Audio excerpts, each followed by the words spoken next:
Hello. हा विशाल, तुम्ही ते पाणी बिणी मारताय, झाडांकडे लक्ष देताय, सगळं चांगलं चाललंय तुमचं, परंतु झाडं आता वाढलीत का पहिल्यापेक्षा? दादा चांगली वाढलेत. फक्त पानगळतीमुळे जरा थोडस मोकळं दिसायला लागलंय. नाही नाही, आता पिवळे फुलं येतील ना त्याला झुपकेबाज. हो, येत आहेत दादा. आता मागच्या वेळेस आलती त्याच्यापेक्षा जास्त येतील आता.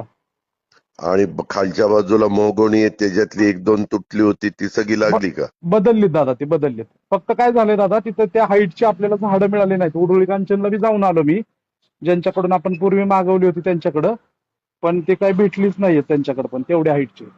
नाही, नका का भेट ना. हा. त्यातल्या त्यात जेवढ्या उंचीची, कारण मी पण आता डाऊन शुगरला करायला लावलेली मोहगोणीची झाडं. हा, तिथली तुम्ही देतो म्हणाले होते. हम्म. आणि दादा त्यांना उद्या सांग. असतील तर या की दादा इकडं. अहो नाहीये विशाल, माझा रिप्लाय आहे रे बाळा. हा. मला माझ्या जवळपास 70 एक आमदारांनी बजेटवर वेगवेगळी मतं मांडलेली आहेत. बरं बरं त्याचं उत्तर मला द्यायचंय सोमवारी. बरं. खरं द्यायचं होतं काल, परंतु काल त्यांनी सुट्टी दिली. त्या गडबडीत मी आहे. हा, मला वाटलं होतं काल येताल तुम्ही म्हणून.